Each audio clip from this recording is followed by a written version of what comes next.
Yes. The floor is yours, Joe. Thank you, thank you. Yes, this is me, I'm Joe. That is the title of my speech, is written right here. 10 minutes, a lot to talk about, not a lot of time to do so. So, well, I'll let you look at this image, which, since I like my audience to participate, can somebody tell me where we are? Somebody, anybody, win a prize? Riga, Riga, Riga, okay. 4 gentlemen, they're all correct. 4 of you win a prize. The people in the back, please sit. It's going to be a nice presentation, I promise you. So yeah, this is Riga. So what we'll talk about? I will present ourselves very shortly, I promise, because it is boring.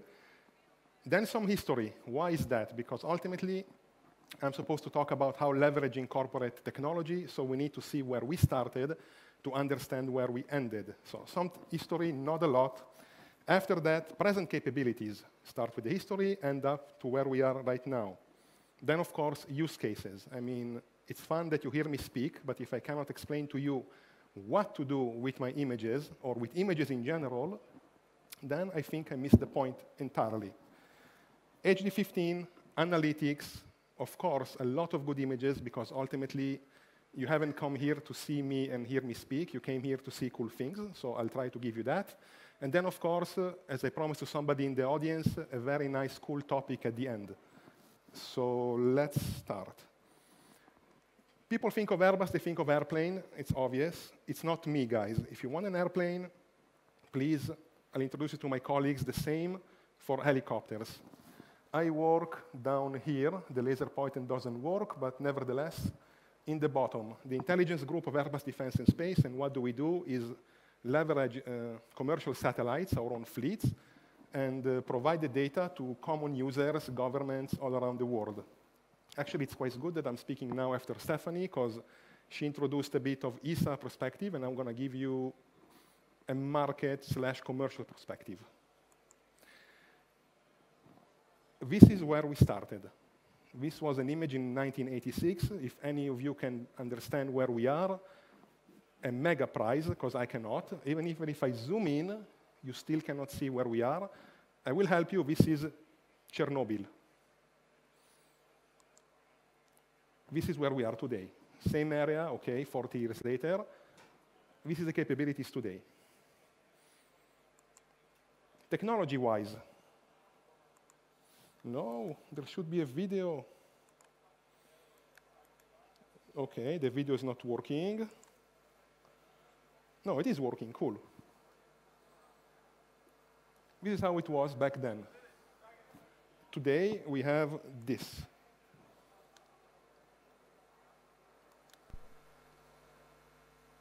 And the video should be starting. 8, 7, 6, 5, 4, 3, 2, unité, top. À l'image P80.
So as said, this is what we have today in terms of technology.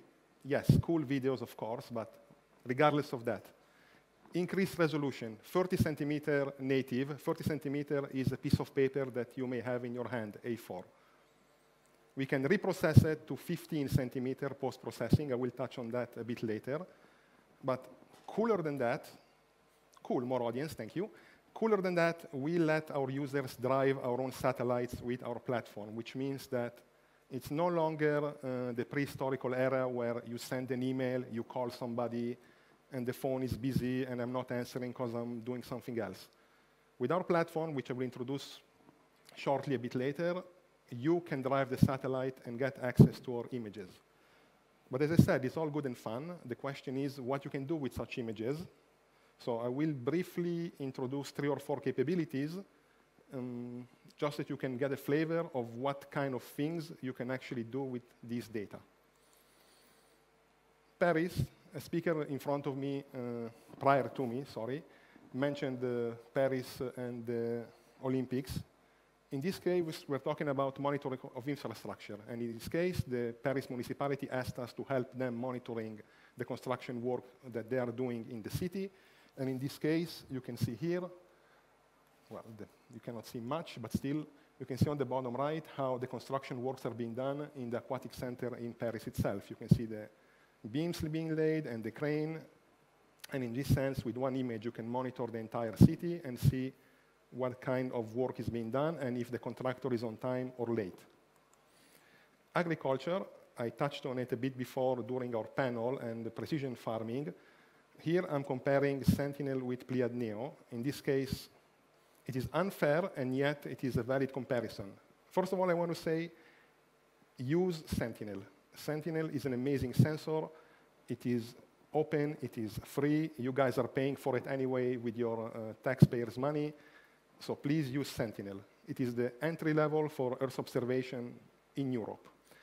And then, of course, in case you need, you can go to the commercial data. In this case, you can see how the resolution of Pleiad Neo on the left versus the one of Sentinel on the right allows for better leaf chlorophyll content and leaf feral index extraction.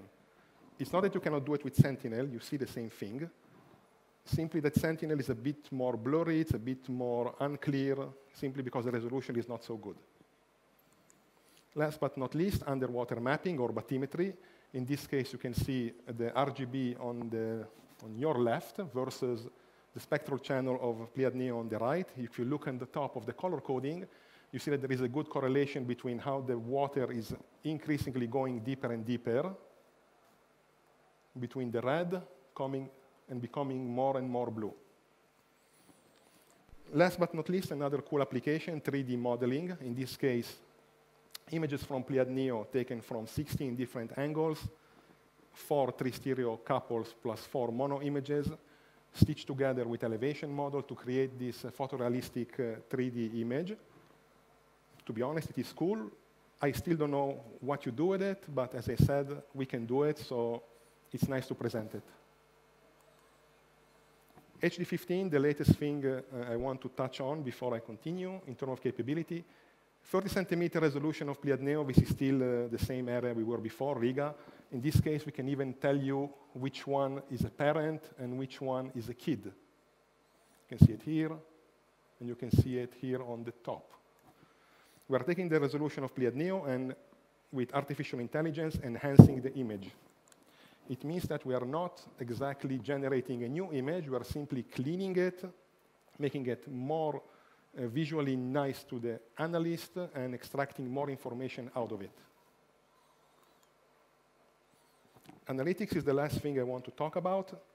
We generate a lot of images. The thing is how you can actually handle them. We have land analytics, infrastructure analytics, and object detection analytics.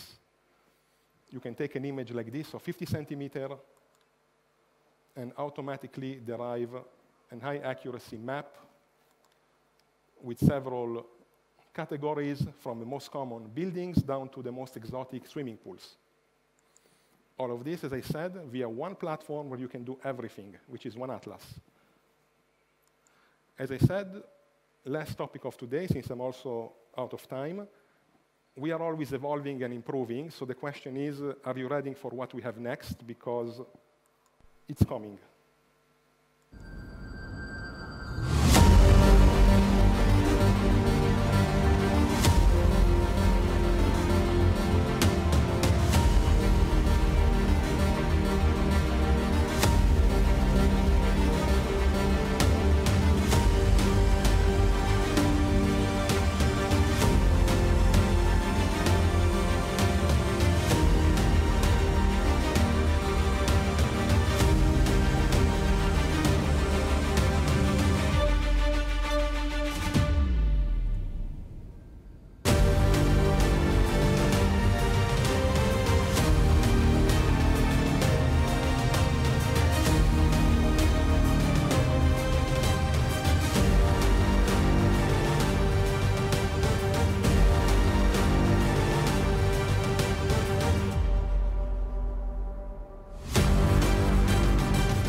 Since I'm out of time, I just want to say this. 10 days ago, Airbus officially announced the Pléiades Neo Next program. The satellite is being built already since end of last year. This new satellite will bring better than 30 centimeter resolution, and when I say better, it's not 29. Before you ask me the number, my big boss, unfortunately, is preparing a big announcement in the near future, so I cannot give you that one. However, as I said, much better than 30 centimeter resolution for 10 years, accessibly open for the commercial market. And this, apologies again for being out of time. I leave you with this nice image, and I thank you for your attention. Thank you so much for the spectacular and mind-blowing presentation in terms of the resolution capacities and how far the technology can actually go and what kind of information it can deliver. Joe, we are running out of time, but still I have one very brief question to you about the cooperation with the Latvian companies and institutions, because obviously when Latvia joined the European Space Agency, one of the expectations or one of the promises that we had was about the integration into the supply chain of the big players. So do you see any good, or do you have any good examples, or what would be the opportunities for the companies to cooperate with Airbus? So first of all, thank you for the question. Definitely many opportunities, and it's not only promises. We are already working with several national champions and institutions. LVM, your armed forces, LMT, the DATI group. This is already happening. As you said, it's one Europe, and we work with the best. And if we find good partners in Latvia, why wouldn't be? Okay, so that was quite encouraging for those who are not still yet in the network with Airbus. So you can approach Joe during the evening session with some maybe cocktails and some snacks, and continue discussions in informal setting. Thank you, Joe, once again.